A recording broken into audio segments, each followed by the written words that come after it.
Welcome to Structured Nonsense, three brown boys trying to make it in property. Today, we are fortunate enough to be interviewing our boss, Michela. I just want to start by saying that they're not all brown. Different shades of brown. Different shades. Very dark chocolate. Attacking the slow. We are brown. We are brown. We are proud and proud. Okay? So, the purpose of us asking you to be here today was to just walk us through your experience in property. We want to see if your earlier days in property relate to how we go about our earlier days in property, and then also just find out how you climbed the ladder to, your success currently. Okay. So you want me to start by when I started? Yes, Right at the beginning. Right Right at the beginning. Wow. Actually, not right at the beginning. Where did it actually come from? Where did your property knowledge, where was that instilled? Okay. So if I'm honest, I was never going to do property, like most people, except for Brandon. It was a choice. Yeah. It was a choice.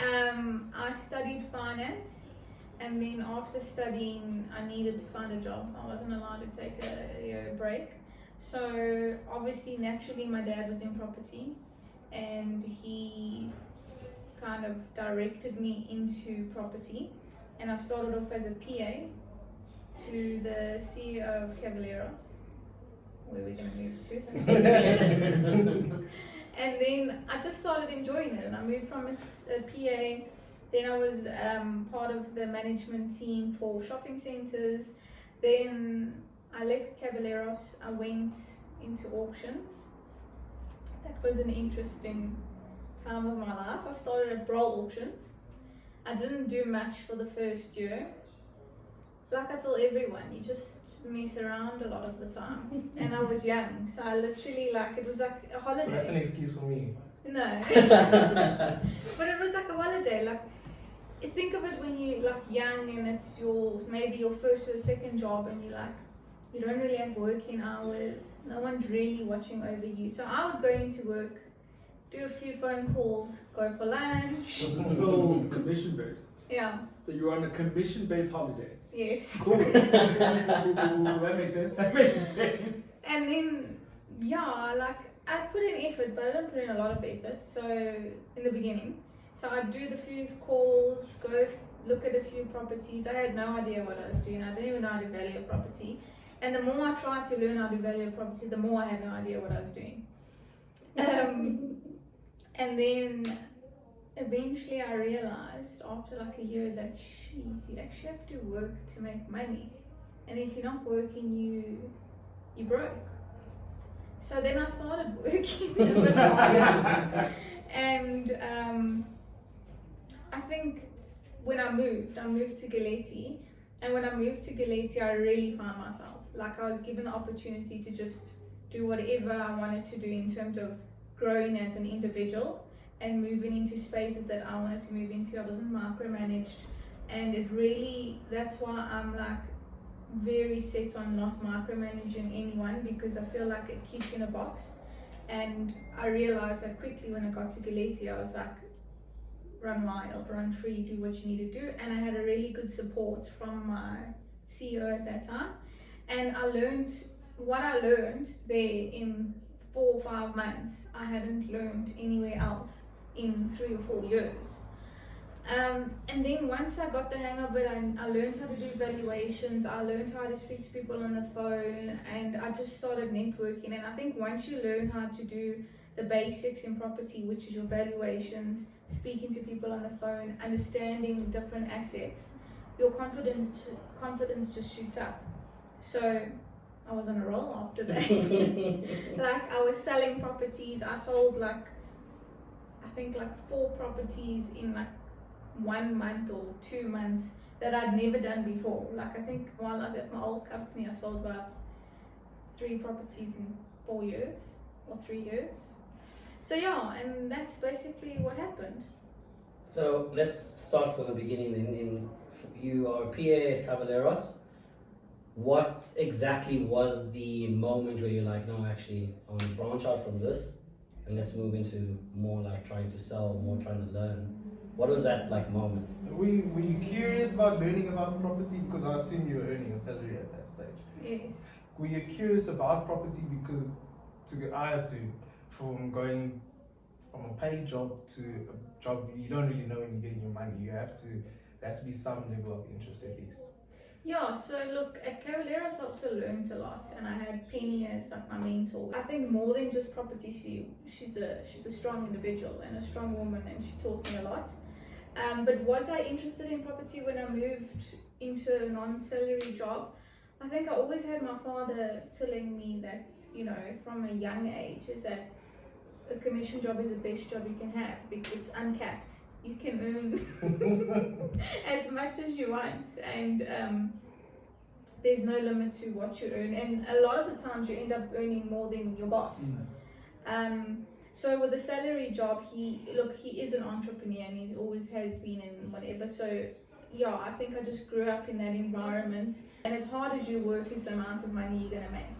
And the minute I could understand that, as well as learning the skills that I needed to, I was like A4 way. I was like flying in what I was doing.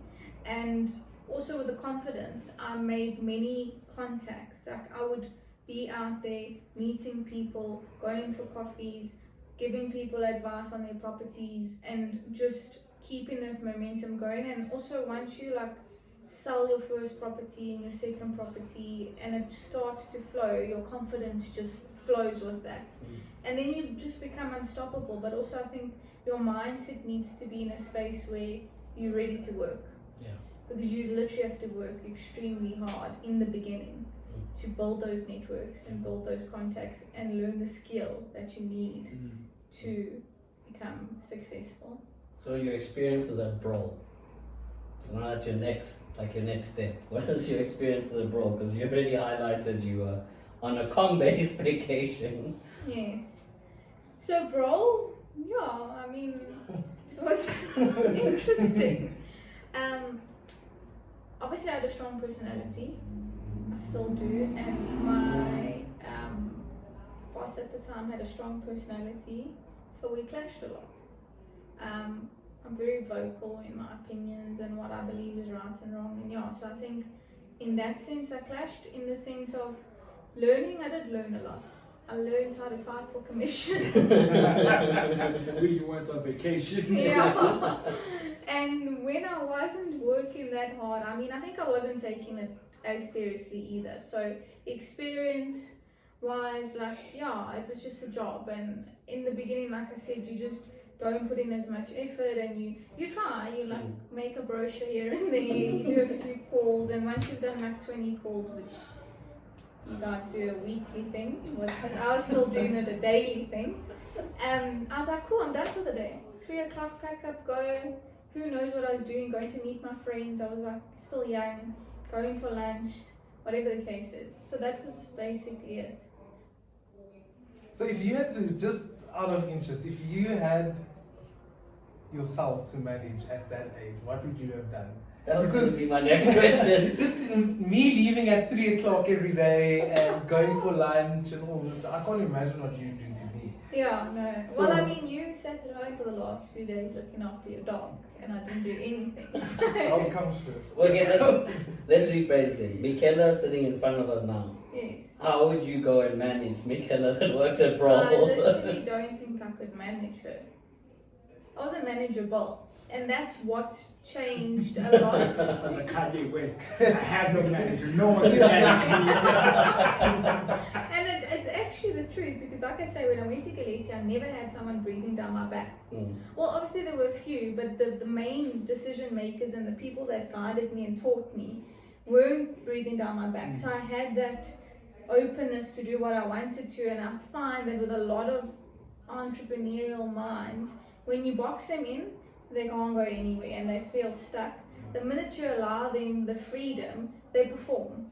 So I think that had a big part to play in it. Is when I had my freedom and I had people that showed me that they believed in me and what I was capable of, it just changed everything. But yeah, at that stage at Brawl, no, I wasn't manageable.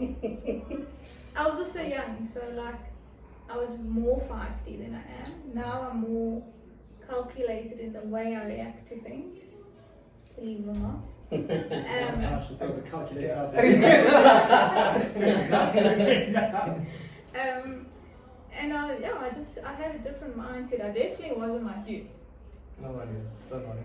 But I mean, to what you said, with the fact that you were a younger player, so you reacted differently, kind of one of the youngest brokers on the team. Yes. So I think to an extent, I think it's cool how you do allow certain times for him to kind of be his young self and just take care of the dog instead of coming to be on. Yes, Because exactly. he will learn. And like, yeah, with Kaya, I was like, wait, he's like, I'm waiting for Drake to eat. I was like, in my head, well, that could take. I don't know how long. I mean, I was like, can you just take to the vet now or something, you know? And then I said to him, can you come to work tomorrow? He's like, yeah, I have an interview, so I have to be there. I was like, with who? He's like, I'm interviewing you. I was like, okay. Okay, so he shows up for you. That's cool. Okay, That's pretty Well, cool. not for me, for himself. Oh, I showed up for the brown boys. How you put that around. I was just an extra. So now we go from Bro, we go to Galetti. This is when you start selling properties now. Is that when the bug actually bit you to a point where you're like, okay, no more messing around, no more vacation. I'm like head down, I have to push more. I want this and I want this and I want this. Is that how that began? Yeah, so I think, when you start making big money and good money, it's never enough.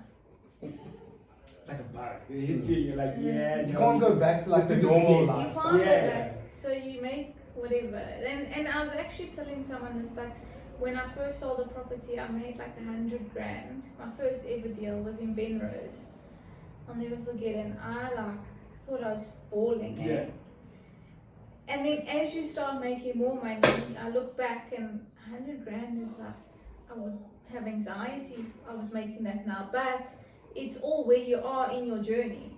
Because We're actually literally like 100 grand. would go down so well right now. 100 grand would be so good for the soul. It would be so good for the soul. I think it But would we'll cure be- anxiety. we'll be having this conversation in a few months to a year's time, and you guys will be on my page. So that first 6-figure comes through. What do you do? What Go was on the holiday thinking? to That was Cape Town. in first thing time. So, I think I got paid towards the end of the year. I can't really remember, and I obviously now I've got 100 grand. Like, what the hell? I can do so much. So, and I felt so independent because I used to love to go to Cape Town every year. But it was like I had to rely on someone to pay for me or whatever, or I Like can't go your because I don't have allowance. money, Yeah. whatever.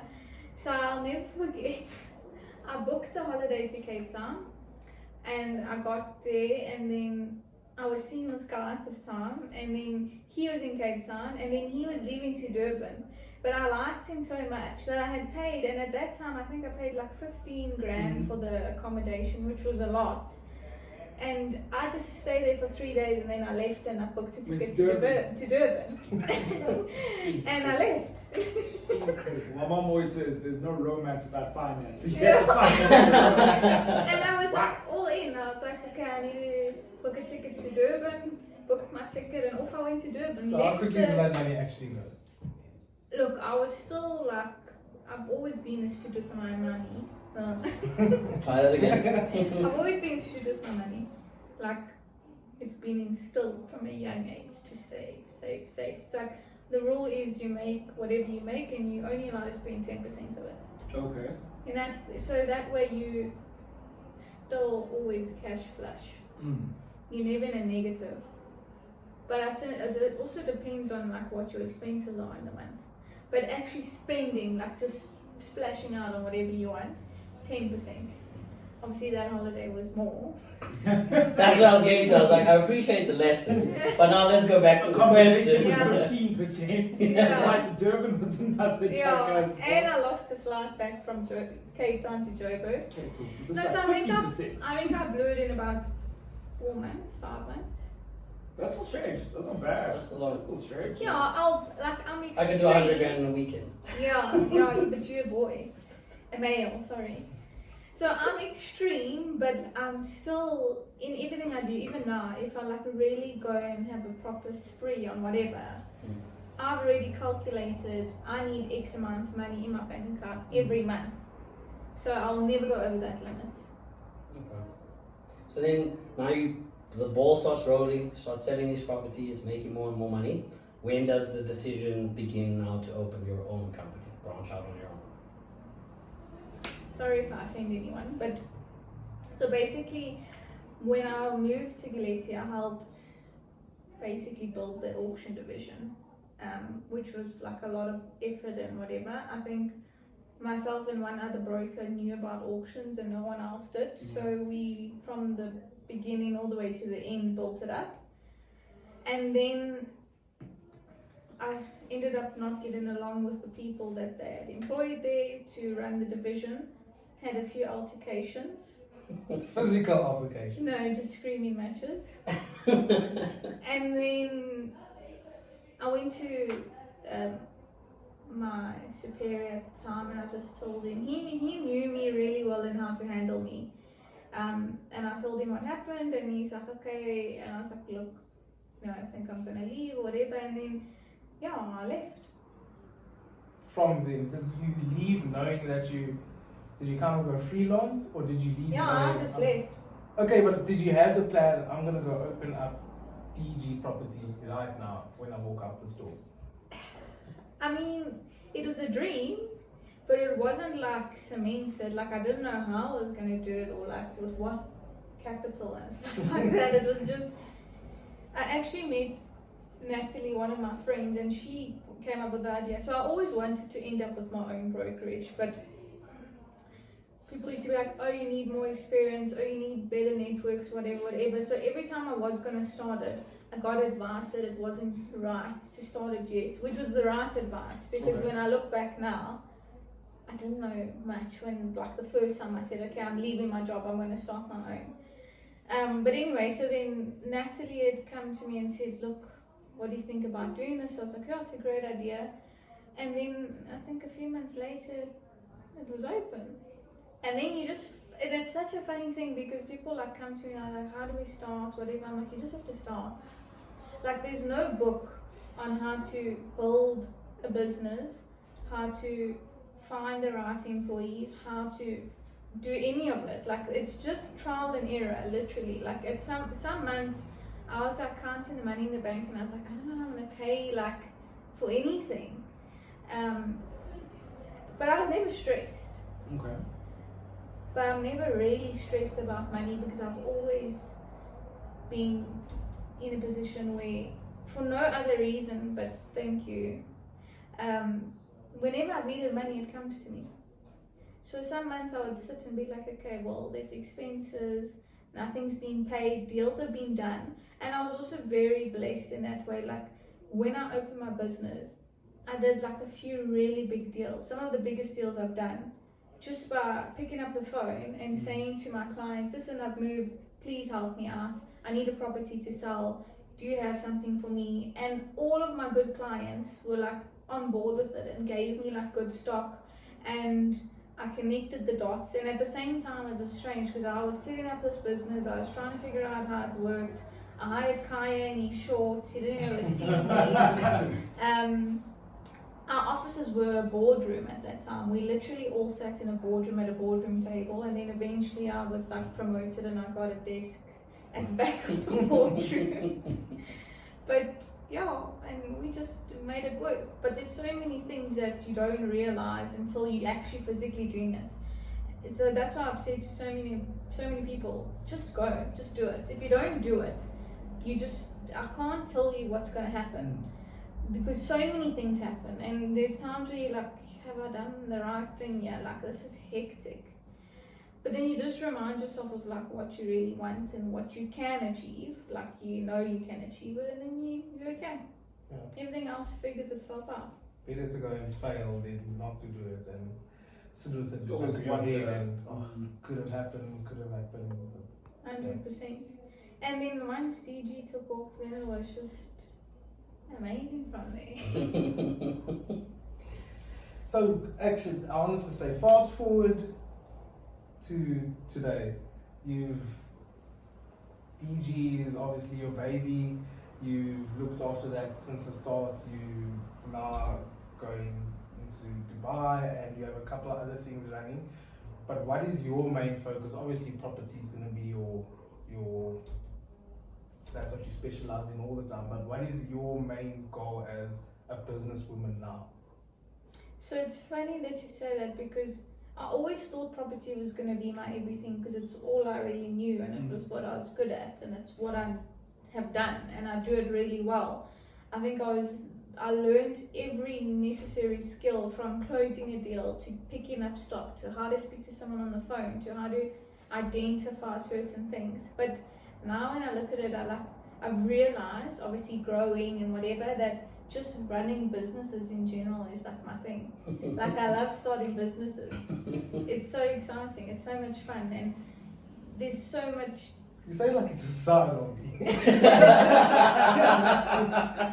Also like opening business on the side, you know, nothing crazy. I like making like model airplanes. Other people like going and playing football or Xbox. Look at us, just opens businesses. Yeah, and I think that's exactly what it is. It's like fun for me. So one of my business partners, he always says to me, like, whatever you're doing, you need to just be having fun while you're doing it. And I'm like, I'll say like, are you on holiday today, as a joke? And he'll be like, every day's a holiday. That's beautiful. Because he loves what he does, and when you have a specific mindset, and you just, obviously you guys know I can be extremely miserable. I'm not saying nothing. No. Nope. But every day I wake up, I'm excited for what I'm going to do in the day. Like, there's not a day where I'm like, oh, I have to do this or I have to do that. And like, opening up different businesses is, you learn so much about different industries. The minute you know how to build a business, and you know how to lead a team, and you have you know how financials work and budgets work and what the economy is doing, you can open any business.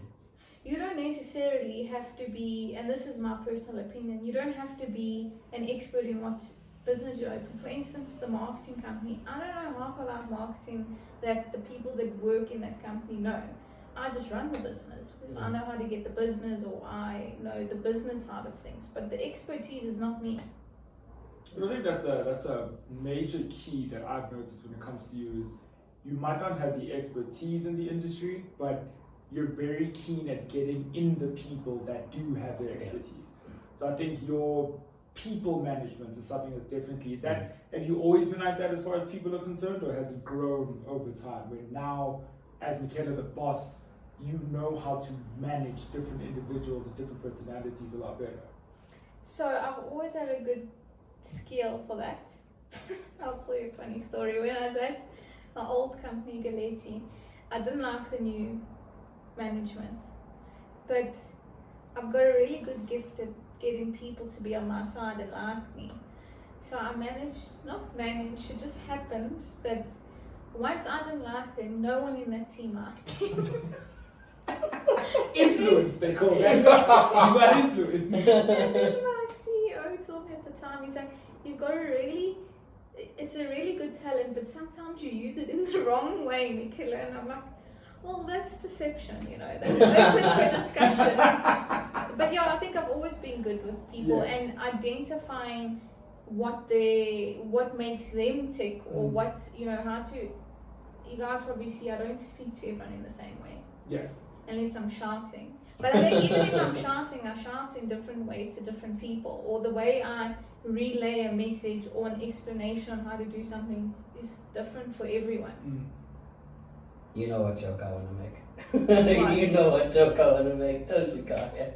The prodigal son of DG. I've heard from employees present and past that when they first came to DG in the earlier days, I'm talking the boardroom days, Yes.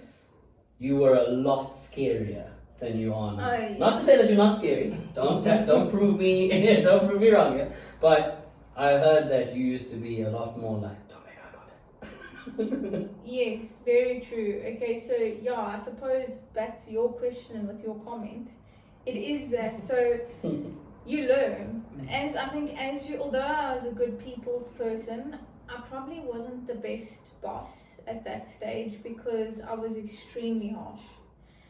But you learn how to manage people. And remember, like, I could be cheeky and say what I want when I wasn't a boss because I didn't hold any authority. So it was like irrelevant. Yeah. Although it was wrong.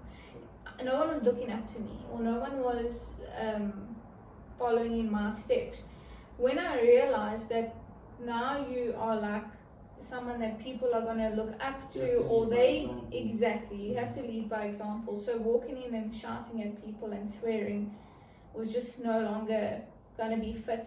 And at the time I had one of my favorite employees, Alex. She was my PA, and she's also a Leo, and they didn't want to hire her, Natalie and them. Well, Natalie, no, not she didn't want to hire. There were two options, Kelly and Alex, and I chose Alex and Natalie chose Kelly. So you got both. And I got yeah. But Alex was like so much like me. Like from that interview, I was like, I want to. Like that's gonna be a me. And then one day I remember she wasn't answering my call, and the rule was you had to answer my phone call. If you didn't answer my phone call, all hell broke loose. I don't care what you're doing, where you are. And she finally answered, and I started screaming and shouting and swearing on the phone. And when I got back, she's like, "Can I have a meeting with you?" So I'm like, "Yeah." She's like, "If you ever speak to me like that again, I'm leaving." And I was like, number one, you got balls. Because no one would ever say that to me. And obviously then I apologized. And I think from that day on, I realized that you can't just speak to people the way you want to and say what you want. Obviously I'm human, and sometimes I'll still step out of line a bit, I think.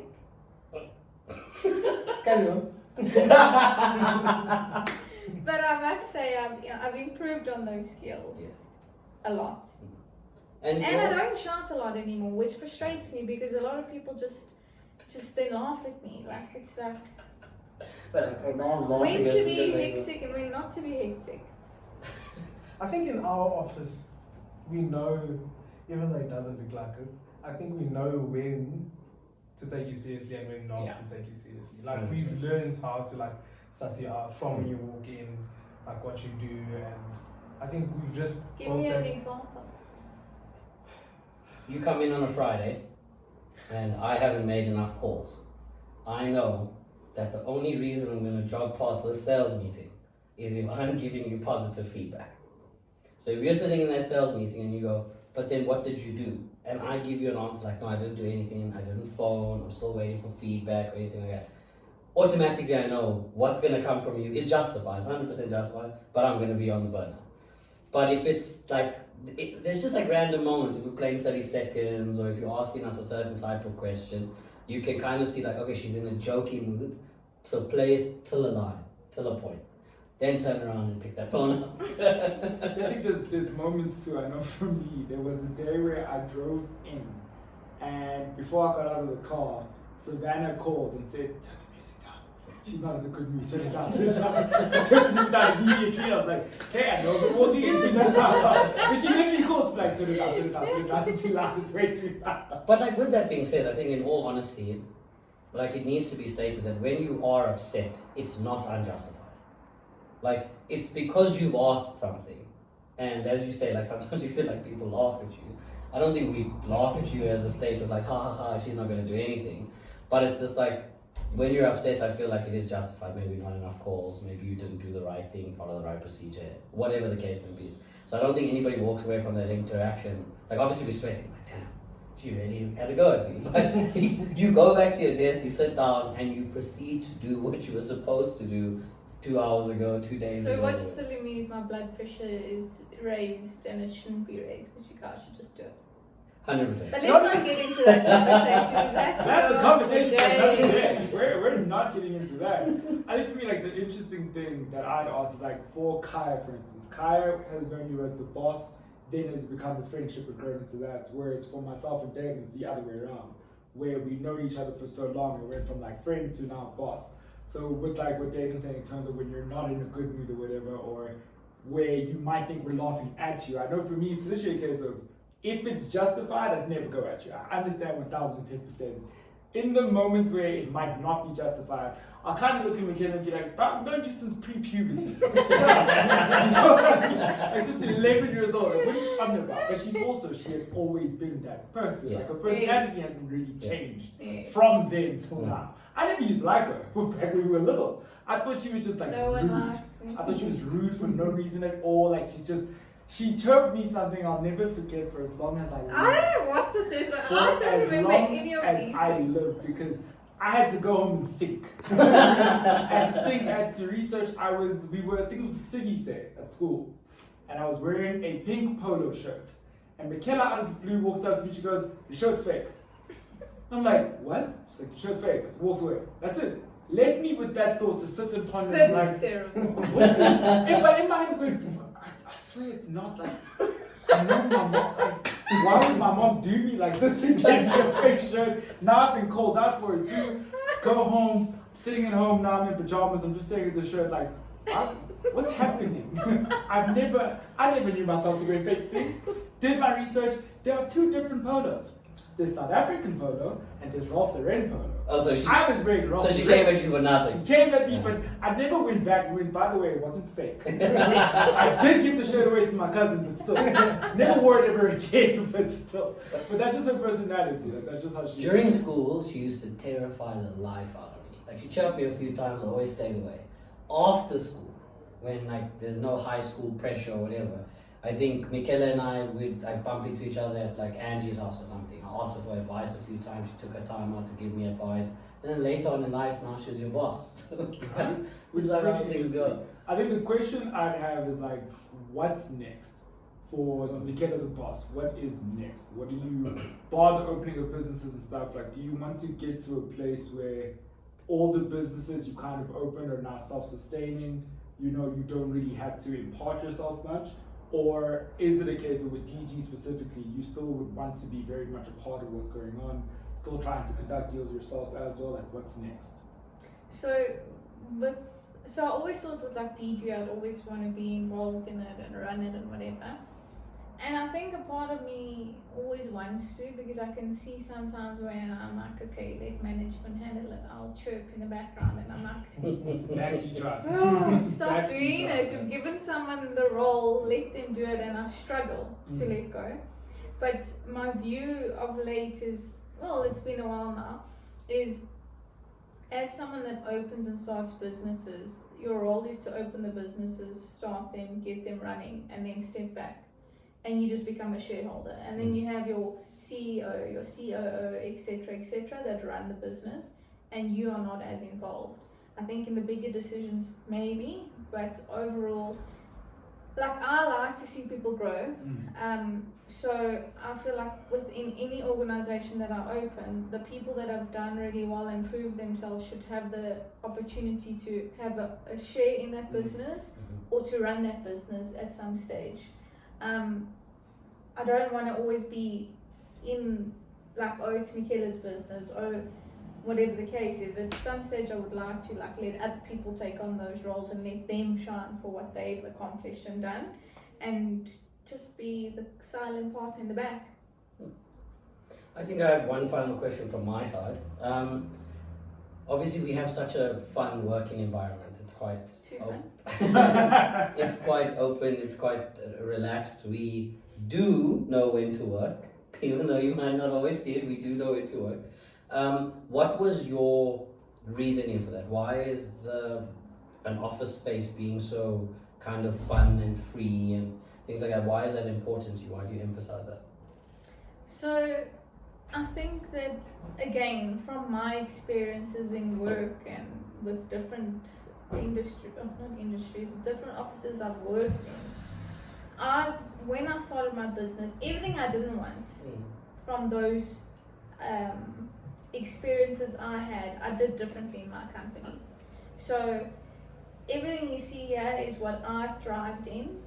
Like, there were parts and pieces of it in different companies that I worked in, and I kind of took that all and made it one thing here. So one of my main things, and I always go by it, and sometimes I don't know if it's the right thing, but I'm always trying to make sure that people in my office are having fun, enjoying themselves, getting what they need, feeling, you know, important and wanting to be here. It's an important thing for me, is your staff wanting to come to work. 100%. I love coming to work. I really do. Why are you looking at me like I that? kind of loves coming to work, but When my dog's feeling fine, yes, I like coming to work. oh, your dog's good. Yes. Okay. Man's best friend. Guy, any last questions from you? Honestly, no. I think not a question. I just think that for me, obviously, Hogan and Dalen, I've seen you from when you were their friends from young, but to see you, obviously, knowing you as a boss, and then the friendship kind of relationship being built from that, I think that It's a mother-son relationship. Yeah. it's going on YouTube. I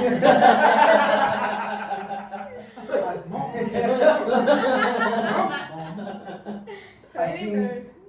the relationships the relationship you built with me, and knowing that you can build with other people, I think that helps me going forward. Obviously, I have goals in mind also that I want to achieve, and just networking with people and knowing that your first impression has to be good, and it isn't the end of the road if something goes sour with somebody. So I think, to me, that's probably what you've strived on the most, and definitely what I need to focus on going forward. Yeah, so one more time, congratulations on finalist for Woman Entrepreneur of the Year. Thank Well you. done. And thank you for sitting down with us, having this conversation. Thank you. Am I allowed to ask you guys questions? Of course, I was just about to ask. Oh. What's it to learn, but okay. What has each of you taken out of this podcast? I think what I've taken out of the podcast is like, no man is an island. Like, we're kind of all somewhat in the same boat. We're all trying to achieve a certain thing, and working together, you'll get further. You'll go a lot farther together. What is the saying? If you want to go fast, go alone. If you want to go far, go together. Mm-hmm. So I think that's something I've definitely learned, is just work together. You're not by yourself. Even with the deals that go south, we've all had that. We can all relate to that. The deals that go well, we can all relate to that. It is, at least for DG, it does really feel like if one person wins, we all win. If one person loses, we all kind of get to be there for that person and then carry on building on that. So I think that's the main thing I've taken away for sure, is we're all in this together. And it's a very good point, because I can't remember who I was speaking to, but I said, like, in the beginning I thought I could have this business on my own, you know, like I could do it all. And I quickly learned that without a team behind you, you're nothing. Yeah. So people forget that, yes, they've opened or they run a successful business, but they wouldn't have been able to do that without the people that they surround themselves with and who is in their company. 100%. So together again, it's everything. Yeah. I think not only just listening to you now on the podcast, it's from the time I've been working for you. I've noticed like you'll walk in and you'll go to maybe Kaya. Hey, this fuel station is for sale. Get on it. Of course, we'll start first, right? No, man. You know? As an No, I example. see what you know. Or you go to Brandon and you'll say, you know, I noticed that this warehouse is for sale. Get on it. You are never shy to throw somebody an assist, no matter what it is. Hey, Michela, listen, I'm really struggling with this and this. Like now recently with the one deal I had, I told you what the problem was. You picked up your phone immediately. You went straight to the boss and said, listen, this is where the story is. This is where it sits at. Boom, do this. And it's all those little ways you help us and push us forward. Like you know me, whenever I get a chance to talk about you, about how good of a boss you are, I go crazy. So I really do appreciate that, and I've learned that it's helped me in many different other aspects of my life. If you're able to help someone, do it. Don't question it, don't think, just do it. And I think it's made me a better person for it. Yeah, and it comes back to like leadership, is that exactly what I was saying, is that people in your team are going to look at you and the way you act and the way you carry yourself. And I think that's why we also have such a good environment. Like I've had brokers come and say, what happens if someone wants this piece of stock? Not our brokers, external, interviewing them. And, you know, is there fighting over commission? And I'm like, no, we don't have that. And I think because I've created an environment where everyone should share and everyone should work together. And again, it comes back to I have to act in a certain way so that everyone around me, hopefully takes on that same approach. And then stop cheating at 30 seconds. That would help. I mean, that's That's another topic. that's just because I'm always losing. At least you But know. I think it's At my least you know. teammates. I'm never on your team. Oh, Mr. Oh, yeah. Mr. I still win. I still You win. take 10 seconds, say, okay. Time's gone. You shouldn't have said anything. Anyways, I think what I've learned from you is if you want something done and done well, do it yourself. And secondly, not scaring you, but if you aren't happy, you aren't a tree, you can move, you can do your own stuff. You're not rooted to something. You're tied to someone, obviously you have loyalty and so on, but there are other things and other places that you need to go in your life. So yeah, those are the two things that I'll probably pick up the most from. Yeah, and I think that's also very important is that I think when an employee comes to you and they say, look, they want to leave, a lot of the time they get a negative response. You'll only get a negative response from me if you go into my competitors. And you'll only get a negative response from me if you've done it in a bad way. But other than that, other than that, if you come to me to say you've been offered like a really great position and it's to help you grow and it's to take you to the next stage, which I believe DG can offer you anyway, but if it wasn't the case, I'm always up for people to do better, to grow and become better. And I hope that I offer that within DG, but if I don't and someone comes to me and says that, 100%, I'm all for it, and I'll still give them guidance and mentorship without them being here. I think it's just the way I am. Well, yeah, once again, thank you so much for joining us. Talking Thanks, to us. guys. Appreciate